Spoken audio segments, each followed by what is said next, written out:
Sa amin pong pinakamamahal na kapatid,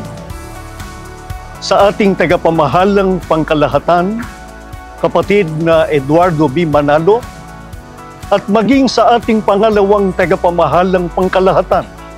ang kapatid na Angelo Eranio Manalo, at sa lahat po ng mga kapatid sa buong mundo, sa pangunguna po namin ng mga ministro at manggagawa, kasama po ng aming may bahay,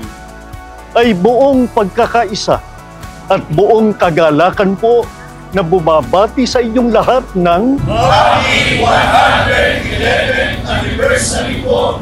Tuloy ito ang ating Panginoon